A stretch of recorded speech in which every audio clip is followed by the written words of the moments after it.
second question is, why are there so many starving people in our world? You already asked this question. Why does God allow bad things to happen? And on equally shaky premises. Look out at our world and notice that millions of children are dying of starvation. It really is horrific. Why would God be worried about you getting a raise? See what I said in the previous video, about what believers pray for. True believers are not selfish, arrogant people praying for a raise, while at the same time ignoring the prayers of these desperate, innocent little children. Now here's a perfect example of a straw man. Simplify things to the point where they become ridiculous. And even the simplification starts from very shaky premises. God is worried about you getting a raise, while neglecting starving children. The premises are false, the question is a complete straw man. The whole thing is a petitio principii. The cleverness of these questions is rapidly degrading as the video progresses. It doesn't make sense, does it? Why would a loving God do this? Do what? Give you a raise while neglecting the starving children? The question is asked as a direct follow-up to a blatant straw man, and thus is completely irrelevant. If you wanted to ask, why does God allow children to starve, independently of your previous straw man, then it, once again, falls into the same primal question, why does God allow bad things to happen? Thus it's the same question you already asked. More straw men follow this question, and are completely irrelevant. To explain it, you have to come up with some kind of very strange excuse for God. Like, God wants these children to suffer and die for some divine, mysterious reason.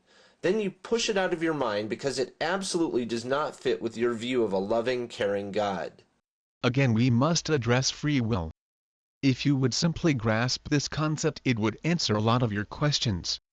Most starving people in the world live in oppressive countries, where their starvation and poverty is the result of evil men.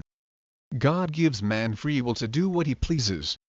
Unfortunately, the human race is very inhumane, and evil triumphs most of the time. God will not interfere with a tyrannical dictator who keeps his people in poverty. That is our job.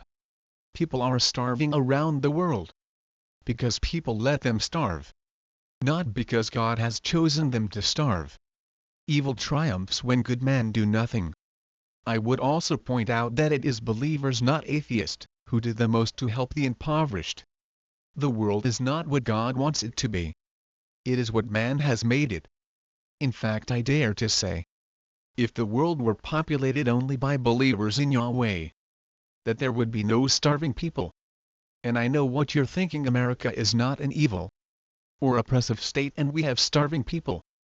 I would point out that with the number of food kitchens, charities, shelters and good people, that it is nearly impossible to starve to death in America, but we can still work to make it zero.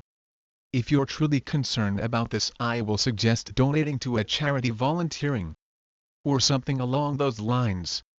I think that would be a lot more productive than sitting on a website attacking the people who did the most good. For us Christians, we know that it is because of Satan's choice to turn against God and his subsequent fall from God's grace that sin exists. Because Satan deceived humans, who in turn chose to turn against God, sin was introduced into the world. Because of the existence of sin, there is pain and suffering, including starvation. In the absence of sin, nobody would ever suffer, including children. However, God does not promise his children the absence of sin in this world. The promise is for that to happen in the next life. Sin will be no more, along with its pain and suffering. It is also important to note that the Creator is the only entity among us qualified to judge his own justice. For as the Bible teaches in Romans 9:21, Does not the potter have the right to make out of the same lump of clay some pottery for special purposes and some for common use?